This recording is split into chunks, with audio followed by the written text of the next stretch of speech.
This is our league, and this is your league. From the 55-yard line on CFL America Radio and the Sports History Network.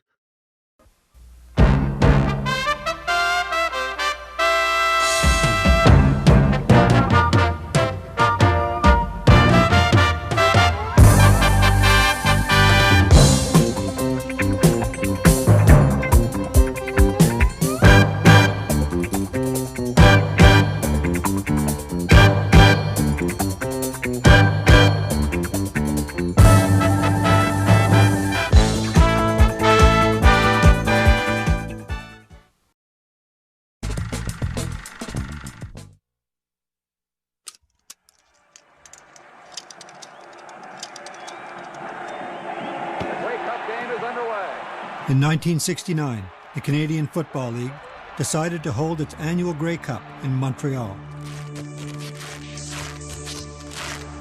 The 1960s was an exciting time in Quebec, with massive social and political change.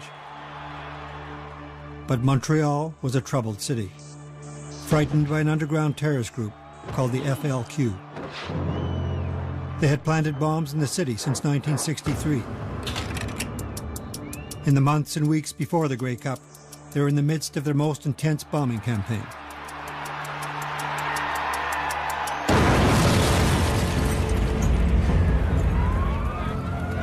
Why bring the game into this chaos, risking the lives of the players and possibly the Prime Minister of Canada, who was invited to kick off the day, is a story that has never been told.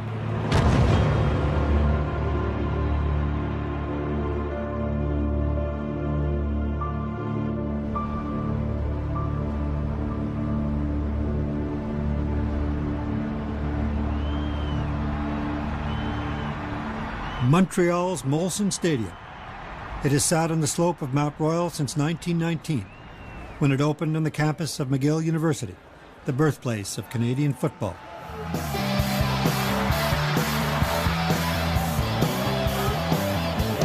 The game has a long history in Montreal, dating back to the 1850s, when McGill modified the rules of rugby that would lead to the birth of Canadian football. Today, Montreal Alouettes are one of the most successful teams in the league. But in the 1960s, football in Montreal was a dying enterprise. The trouble began in 1960, when the owner of the Alouettes, Ted Workman, traded their two superstars, quarterback Sam Etcheverry, known as the Rifle, and the Prince, Hal Patterson. Without consulting the general manager, they were hastily traded to the Hamilton Ticats. The fans were outraged. Turns out, Workman's wife had revealed publicly she was having affairs with both the Rifle and the Prince. The players were not the only ones Workman traded that year. That pretty much almost destroyed football in Montreal, and attendance throughout the 60s was terrible, and so were the teams. In 1968, when a newly appointed CFL commissioner, Jake Godard, came on the scene, football in Montreal was in serious trouble. Godard, an athlete and former player with the Alouettes, was determined to do something about it. Having recently discovered his family's French-Canadian roots, this Ontario-born Godard realized he had to attract a francophone audience if football was to survive in Quebec. Football was not terribly popular in French-speaking Canada before the mid to late 1990s. So in the 1960s, football was widely viewed as a sport of les Anglais, of the English, if you will. It was not played to a great extent in French-speaking Canada and was viewed to a certain extent as a foreign sport. Godard decided the only way to turn this around was to bring a major event to Montreal, the Grey Cup. It hadn't been played here in almost 40 years. This would be his chalice, to show the city what Canadian football was all about. It was a fun national party. That's what the Grey Cup really was. And I believe back when we played, it was that way, and I still believe it is the one sport that we have in Canada that unites the whole country. Godard knew the '69 Grey Cup was going to be a winner. Two of the best teams in the league were in competition, and one of the teams had the greatest Canadian player of all time. Quarterback, Russ Jackson. Russ Jackson was a unique person. I mean, there haven't been too many Canadians who have played quarterback in the CFL, and nobody has played at the level he has. He was a superstar in a position that was normally reserved for an American. What Godard may not have realized from his comfortable office in Toronto was how drastically things were changing in Quebec since he played there in 1947. Quebec was in the midst of radical social and political change. What had been dubbed the Quiet Revolution in the early 60s was now in the throes of terrorist campaigns led by the Front de Libération de Québec, the FLQ, determined to see the emergence of an independent Quebec.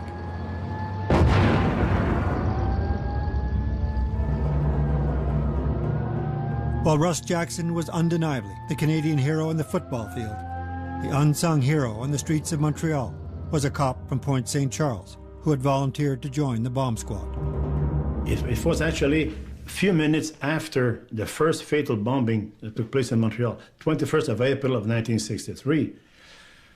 Until that day, the FLQ were considered more or less as Robin Hoods. They gained a certain popularity among the population, especially after they bombed the income tax building at Bleury and Dorchester, which is now René Lévesque, who was not dreamed of blowing up the income tax building. But after that, they placed a bomb in a garbage pail at the rear of a military establishment, and night watchman, Mr. William O'Neill, was killed. So from that day, the FLQ lost its support. It had blood on its hands. One of the FLQ's first actions was to blow up a symbol of British imperialism, the monument in Quebec City to General Wolfe, who defeated the French on the Plains of Abraham in 1759, the beginning of Anglo domination in Quebec. They believe in what some people will call the philosophy of the bomb, okay? If you attack a symbolic target, it makes people understand that they can resist, and that it makes them understand the extent to which they are oppressed, and that they can act on this. So there's a sense among the members of the FLQ that they can spark a revolution.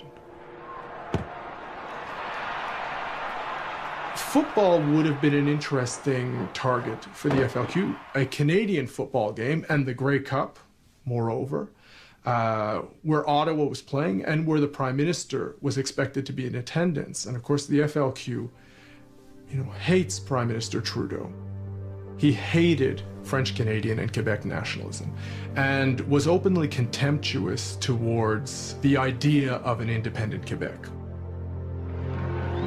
Jake Godard must have watched the televised reception to Pierre Elliott Trudeau's presence at the annual Saint Jean-Baptiste parade in Montreal, when he was bombarded with debris from Quebec nationalists and refused to leave the parade on the eve of his election as Prime Minister. What Godard probably didn't realize at the time was that to hold the '69 Grey Cup in Montreal the next year would be seen in some quarters as an act of defiance. Teams expressed a little reluctance. They said, why is this game being played in Montreal? I think fans probably felt, uncomfortable, wondering what was, whether something was going to happen. Jake Godard thought very carefully about calling the Grey Cup off. I said all of these concerns had been expressed, and the RCMP had found out that the FLQ was planning to, first of all, disrupt the Grey Cup parade.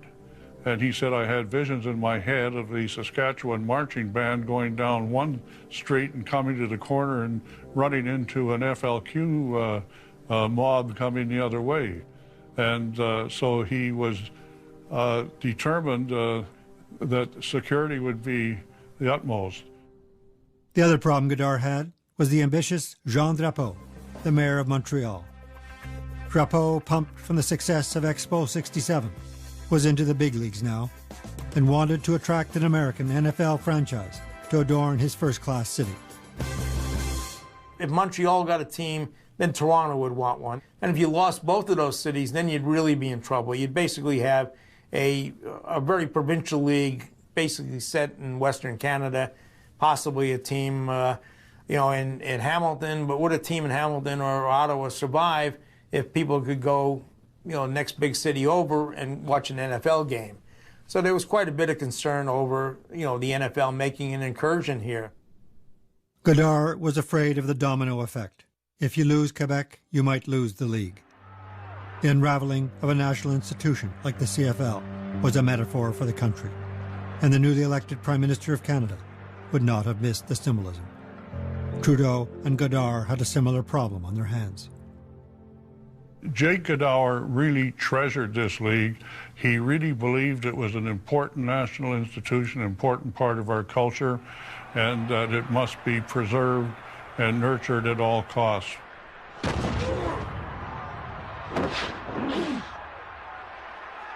While Godard and his team were making preparations for the game in Montreal, the FLQ were playing a bigger one, with bombs larger than anyone had seen before. So 1969 opened with a bang, if I may say. As the bells from Notre Dame Church were bringing in the new year, I was taking apart a huge bomb, which led me to believe that it was going to be a very busy year, and it was. The biggest bomb of the campaign, delivered in February 1969, was reserved for a bastion of Anglo-Canadian power, the Montreal Stock Exchange. It contained about 10 pounds of dynamite with a good old silver bell clock that sold for $3.95 at Pascal's Hardware. They used a cheap alarm clock because basically it's supposed to serve only once. So you don't have to invest too much. The bomb was placed in the visitors' gallery just after a visiting group had left. Otherwise, it was a very exciting time. Did not really have time to think. You see, we had no equipment. It simply did not exist. I had a car about which I had basic equipment, like a bomb suit. In fact, a bomb suit, an armored suit that we wrongly called bomb suit because it would not resist much of a bomb, actually. The absence of equipment forced us to improvise. Canadair built us a shield, and we borrowed poles from Hydro-Quebec, the poles that linemen are using to cut wires and so on. But that shield was cumbersome. Imagine trying to open a mailbox with poles 8 foot long or trying to cut a wire. So after very honest tries, they put them aside, and I had purchased a small pair of nail cutters at Pascal Hardware. These cost $3.95, the same price as a cheap alarm clock, the West clocks, that were quite popular among our terrorists. They were selling for $3.95. That's the same. Belly pass left, XY on 2. Got it. For the players coming in from Ottawa, the last thing on their minds was Quebec politics. All they wanted to do was win the final game of the season and leave the troubles to the politicians and the security forces. Well, people, you think 40 some odd years ago, how young everybody looked. I'm Ken Lehman. My number was 41, and I played middle linebacker. I'm Wayne Giardino, number 21. I played cornerback on defense and halfback on offense. My name is Don Southern, and my number was 14. And my position on defense was the left cornerback. My name is Tom Bainan, number 61. I played left offensive tackle. My name is Ron Stewart. My number was 11, and I played halfback. My name is Russ Jackson. I wore number 12, and I played quarterback for the Ottawa Football Club. Myself, and I'm sure my teammates, recognize the same things that were happening with the FLQ, and then we got updated, usually on television when we were here practicing, and you're off the field, and you noticed that there was police and police cars. But I don't think that was on our minds. I think our mindset was winning a football game. I think we were maybe a little more aware than the Saskatchewan players coming from the nation's capital. Yes, we heard about that, and we didn't have anything to do with it, I want to tell you that. Number 12, playing his final game, is Russ Jackson at quarterback. For Russ Jackson, the stakes were high. Ottawa had been badly beaten by Saskatchewan during the season, and this was to be his last game. He was retiring after 12 years in the league and wanted to end his career on a high note. He probably could have played for another 4 or 5 years, but he had a sense of who he was, where he was in his life, and what he wanted to do. And he had made up his mind this was going to be his last year, and I think he also made up his mind it was going to be a great year. I guess I went into the week and into the game thinking about the various things about the end of a career, going into education completely, which was my real career. And it was a little difficult. I realized this was the end. This was where it was all ending. And all there was left was the game on the weekend to play and then hopefully win the Grey Cup. With rumors of a threat on Jackson's life, the security forces on the field that day were hoping this wasn't his last game. Nobody made me aware of it, and I'm glad they didn't. My wife would have had a bird if she had known there had been a threat on my life. I was surprised that, I would be considered someone that would be worthwhile taking or something like that, whatever they did. But I felt comfortable that, hey, they were looking after me. It will take 90 minutes. As the municipal, provincial, and federal security teams were working overtime to prepare for game day, the fans were arriving from across Canada. The Francophones were able to see a party, and one thing Montreal loves is a party. And when you suddenly have chuck wagons in the middle of the street outside the Queen Elizabeth Hotel, and people riding horses into the lobby of the hotel, and this was something that the people could identify. It was a party. From Deep Maker country. Yes, Saskatoon. You're from Moose Jaw. I am. Do you think football keeps a boy out of trouble? It certainly does, especially myself. Yes, I am from Calgary, Alberta. Did you have any sort of apprehensions that there would sort of be some trouble in Montreal? Well, they sent us letters and said there's going to be trouble, but we don't believe that until we get here. Who sent you letters saying there's going to be trouble? We got a notification from the Grey Cup committees. Yeah. And they said that's how it was, and we take it from there. And there was supposed to be 200 Calgary fans coming down, but only 70 of us showed up. Where are you from? Oh, Montreal. Where else? Probably for a lot of French Canadians, it was the first contact with people from Calgary and Edmonton and Vancouver. And in that respect, it was probably, an awakening for a lot of people. For many Montrealers, the citywide party was a welcome relief to the continual tension of not knowing when an explosion of dynamite might go off in your neighborhood. If the FLQ was thinking about disrupting the game with an attempt on Jackson's life, they would be facing the largest security force ever mounted in Canadian history for a sporting event. Canadian Football League. Russ Jackson, of course, playing his final game for the Ottawa club. Ronnie Lancaster, a former teammate of Jackson, quarterbacking the Saskatchewan Roughriders.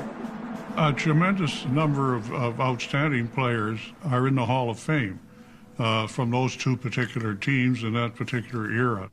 Besides Jackson and Stewart on the Ottawa side, great receivers like Vic Washington and Whit Tucker. On the other side, you had Ron Lancaster, who was traded by Ottawa for, as he likes to say, a broken helmet and maybe $500. And of course, you had the great George Reed. So you had some of the greatest players of all time playing on that particular day. The Grey Cup game is underway. Billy Cooper at the tip. That field was, I would think, one of the weirdest fields I had ever played a football game on because of the differences as you moved around the surface. Some place it was muddy, some place it was ice.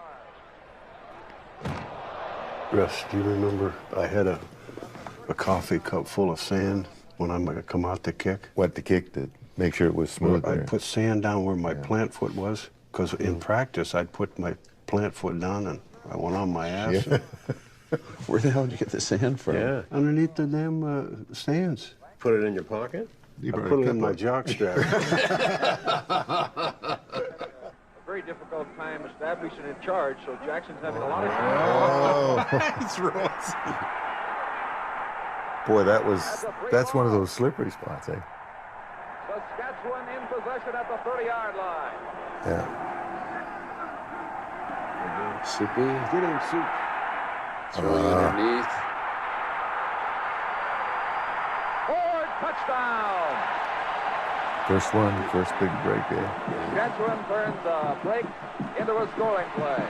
Lancaster to Ford. Heart was pumping pretty good, just the game and then as well. Last game of the season, the Prime Minister of Canada is at the game and packed house. It was quite an atmosphere. At the 13-yard line, as Frank Clare shows a little concern of the Ottawa bench about the early events of this game.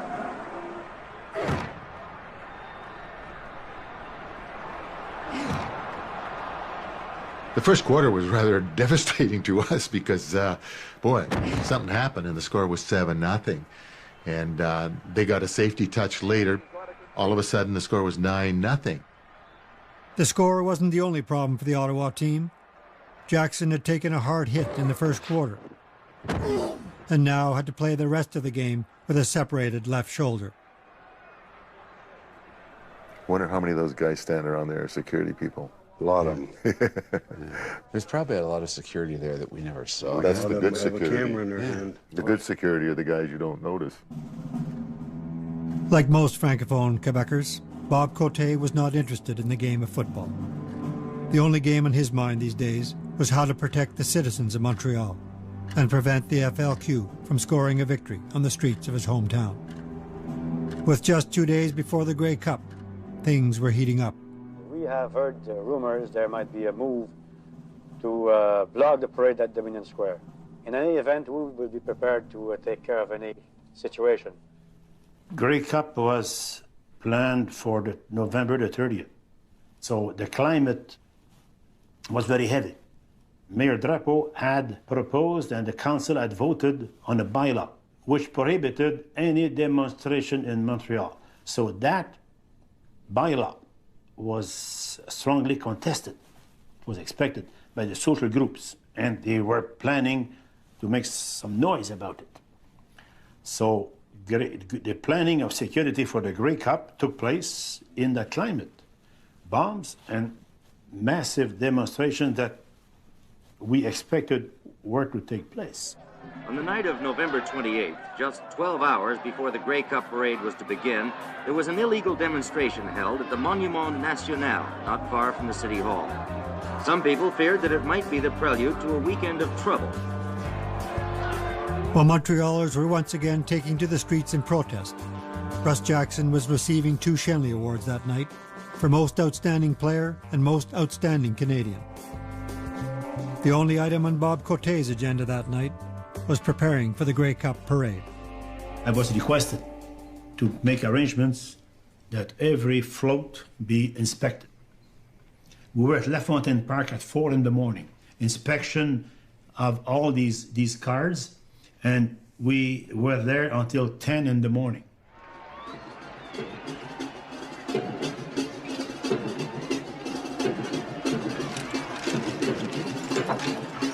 There could be a few sporadic incidents along the route. However, we have here in this area around LaFontaine Park probably the heaviest concentration of security that I have ever seen for any Grey Cup parade. It must have been a surprise for most that the Grey Cup parade was going ahead, just weeks before the historic Santa Claus parade was cancelled. It would have been even more of a surprise for a teenager from Saskatchewan who had just been crowned Miss Grey Cup. And so the Grey Cup parade was actually the first parade or sort of celebratory occasion that was happening in Montreal that fall. So it was a big deal, and there was some worry. There were I remember police in sort of riot gear in pairs all along the parade route, and there were barricades to keep people back. Wherever they took us in buses and so on, we had lots of big burly Quebecois security men, and moving this group of young women around was probably a bit of a logistical nightmare for them. So because of security, they took us long, circuitous routes through the hotel, getting to places. And I actually remember riding the elevator in the sort of kitchen area, the back of the scenes elevators. We rode up and down in those quite a bit. and they kept us pretty safe. Lieutenant, what's the feeling here among most of the police officers? I haven't heard nothing so far, so it's not finished, of course. It will be finished only tomorrow night, so what's going to happen, we don't know. We're hoping for the best. Bob Cote, who is now heading off to inspect the stadium, was also hoping for the best. Now, after 58 or 60-odd calls, are you still jittery? Well, dismantling a bomb is not something that you get used to, no matter how many cases you may have handled. And also, you have to watch yourself so that you don't become overconfident. I was asked quite often, how do you feel when you are facing a bomb? You see, even before you arrive, you see all kinds of flashing red lights. You know, the police, the fire department, the ambulance are there. They're waiting for the guest of honor. That's you. You're scared. You're scared like him, but that's you. So you approach the bomb, and first thing you know, you hear it ticking. You say, what the heck am I doing here? You know, but you can't say, hey, that's dangerous. Call the police. You are the police. You know, you're the one who said, I'll take care of that. You know, so you realize that you are in deep trouble. Once it's over, everybody's congratulating you. You know, the journalists, they good job. There's nothing there. You know. So you go back home and you try to go back to sleep. So you say, no more. That's it. I don't do that anymore. You know. Then the following day, the phone rings, and then you go. That's the way it was. Good afternoon. This is Ernie Afghanis welcoming you from the Autostad in Montreal. In just 30 minutes, Ottawa and Saskatchewan meet in what is expected to be a classic, despite less than ideal conditions. And following day, at 7 in the morning, I was at the Autostad, and we inspected the access routes in and out in case we had to transport explosives or bombs. Until 11:30. Pat Hickey, a young sports reporter covering Canadian football, remembers the day well. The first thing you noticed was the incredible security there. People were asked to open bags. There were cursory pat-downs. And as you started walking up to the press box, you'd look behind you, and you saw there was this ring of security personnel. These are things that you never saw at a sporting event like this. We were told the security was going to be very tight, but when you actually saw all of these people on the field, you realized that people were taking this very seriously. There were these light standards with pods, and each one of them held a sniper. So Mayor Drapeau went overboard in terms of providing the security. Drapeau was fully aware of the risks. Just 8 weeks before the game, the bombs were getting closer and personal. On the 27th of September, Mayor Drapeau's house was very severely damaged by a bomb placed on the stairs leading to his basement. The house was not demolished, but the repairs were very, very extensive. There is no doubt that all people in public life definitely are exposed to that and are afraid, and maybe more the wives of men holding public office are afraid that a bomb will explode someday. You don't threaten Mr. Trudeau. He just doesn't, take threats. He just doesn't stand down. So the thought that a group could hijack, a national game and in the process send threatening gestures towards him would only motivate him and infuriate him to the point that nothing would have prevented him from going to that football game. By that time, all Canadians knew his image. I mean, he always dressed differently. He always did things that were a little bit, off the wall. So he was just a different cat. 1969. He's got about as much hair as we have now. Speak for yourself. The Prime Minister will be the man handling the ceremonial kickoff, as he did last year in 1968. With 3 million Canadians watching the previous year, the newly elected and media-conscious Trudeau was eager to impress. He had apparently practiced for the kick and was wearing special shoes for the occasion. right into the photographers. If we can see him put up his hand. My feeling is that his reaction would have been a bit of a chuckle that he flubbed it. He didn't take himself that seriously. But on the other hand, a bit of embarrassment. How could you not be? He was very proud, and his image was very important. So I think one of the reasons Mr. Trudeau would have come to the, amongst many reasons, to the 69 was to show everybody that he could kick the ball very well. And my guess is that he did a fair amount of preparation before he did that.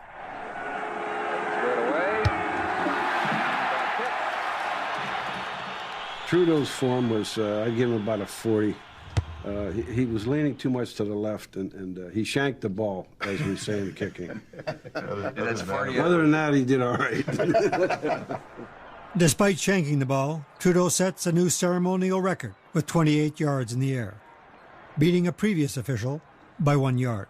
I thought he looked pretty dapper, you know, and I was surprised how well he kicked the ball. So he'd obviously practiced a couple times before he did that, but it was very neat to have him there. And, you know, I think most of the guys would agree that it made you proud that you're a Canadian. This was sort of a culmination of a great year and a great Canadian sport. While the fans and players sing the national anthem, the security officials behind the scenes and on the field are holding their breath, hoping the FLQ was taking a break from their most intensive year to date. It's interesting the way the Canadian Football League reflects the country. You know, the way the teams reflected the things that were happening across the country. And, you know, I think that this was part of the backdrop. I think politicians felt that it was important to get this game in Quebec and to, you know, bring Quebec, make them feel more a part of Canada. For Trudeau and Godard, this was just the beginning of a long political game to interest Francophone Quebecers in Canadian institutions.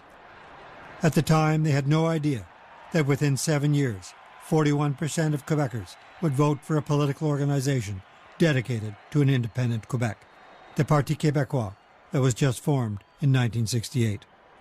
There was a feeling that despite all these differences, that the Grey Cup symbolized and was emblematic of the fact that the country could come together under one roof for a national celebration.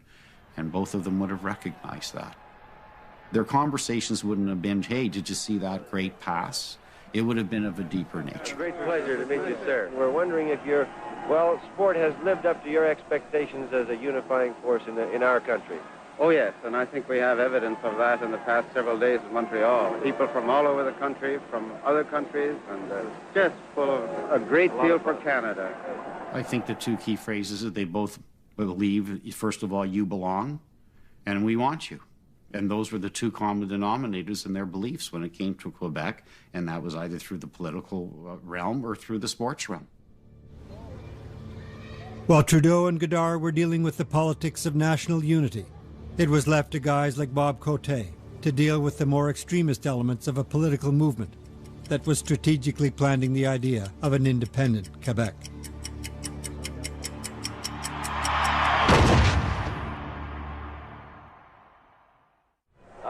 Back at the Autostad in Montreal, the start of the second quarter only moments away. Saskatchewan in the lead by 9 points. We still felt that game plan-wise, we had a pretty good idea of what they were going to do. They were going to take the long pass away from us.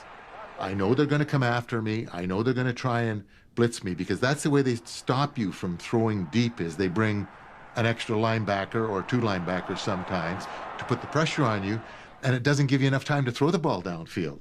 So you've got to get rid of it in a hurry. And so that's where it started to work in our favor, as they started to do what we thought they were going to do, and all of a sudden the things became available to us.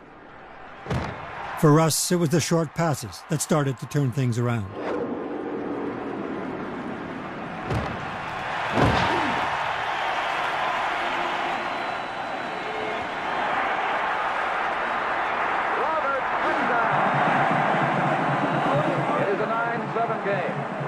After Ottawa fell behind early, Russ just took the team on his back, and you had the feeling that he was in control of the game. Every time that he got back on the field, that he was going to do something with the ball.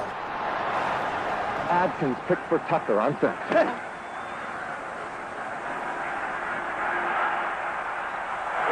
Stewart.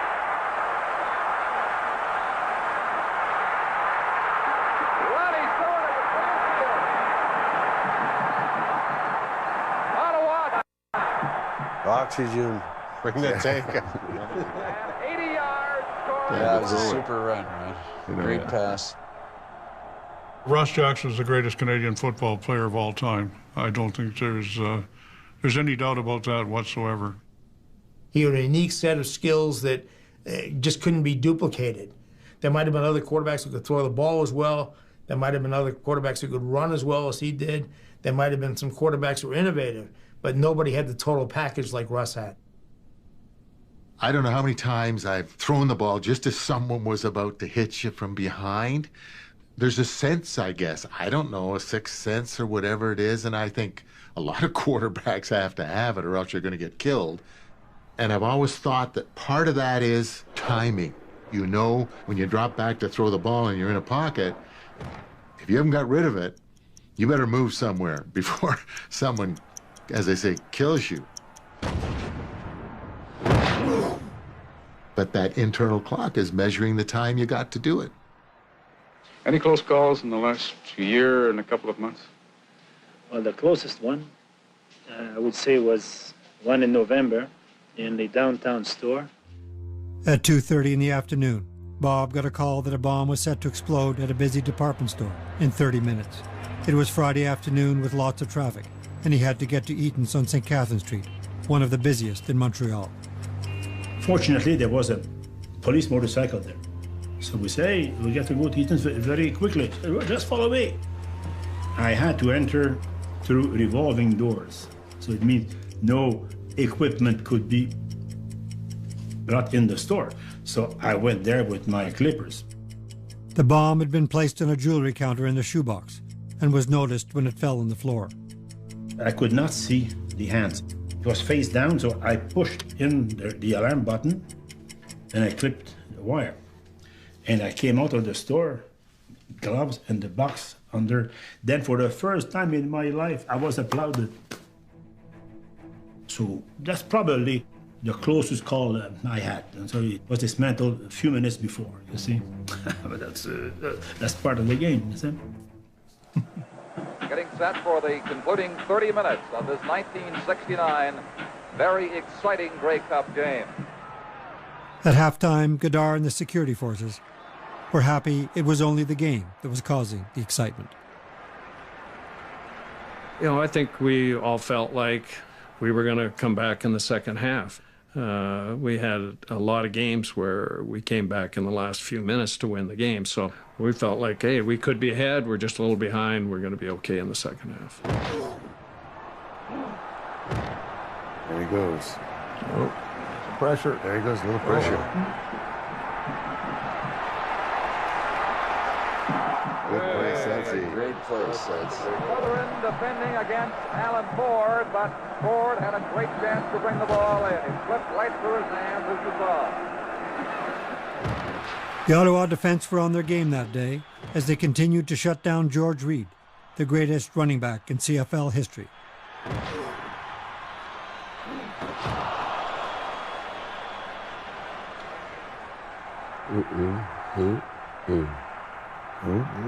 Oh, the magician got out of there, huh? How you get out of there? Who knows, eh? Sudsy gets to kick another one. Oh, Sudsy's big toes working. The sand job did it. Yeah. Two linebackers pretty close. You sneak out right here there. They come. Yeah. Mm-hmm. Wow. Here they come. Lucky to get that away, Russ. Yeah. Touchdown, Ronnie Stewart. Stewart's second touchdown of the game.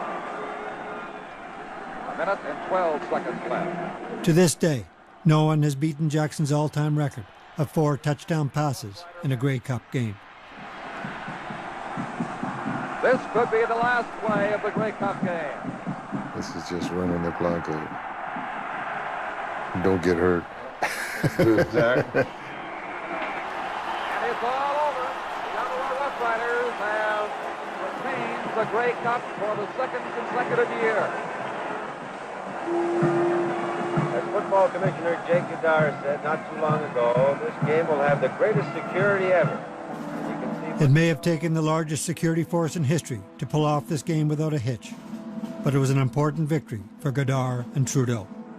Well, here's the Grey Cup presentation to Russ Jackson, the quarterback who ends it all in storybook style.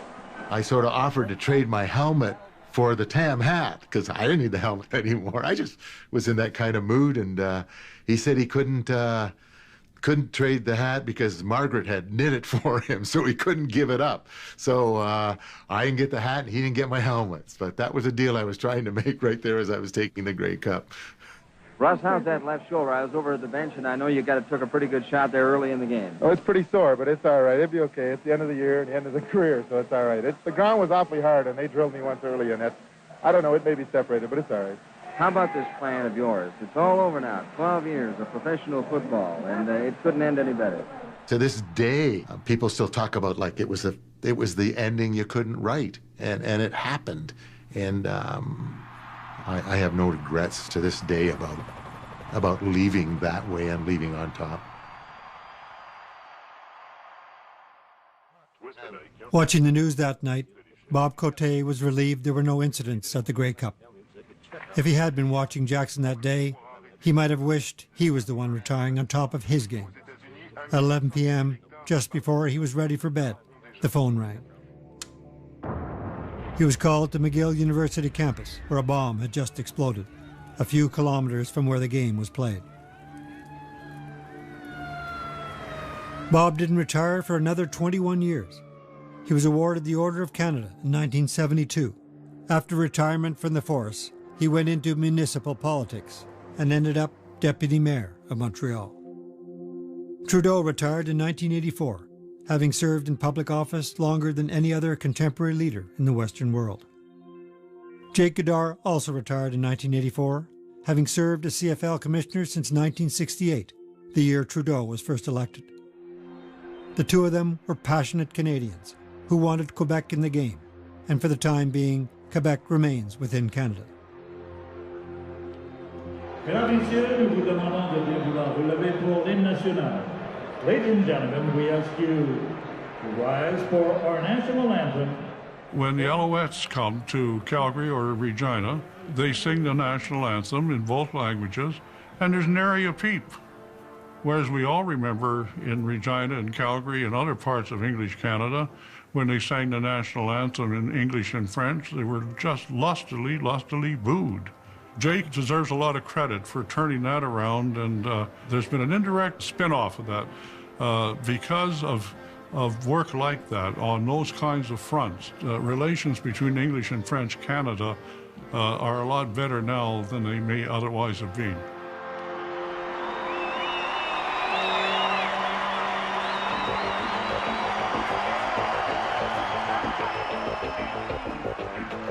Quebec nationalism and passion for their unique language and culture will never die. Today, Anglophone and Francophone fans are enjoying the game of Canadian football, now a truly bilingual sport. They've come back into the fold 100%. I think that you can go back to when Jake wanted to make sure it was the Canadian game, and it didn't cut off at the Quebec border as being a start of that. And it may be 40 years later, but you can go back that far and say that's where we could have lost it.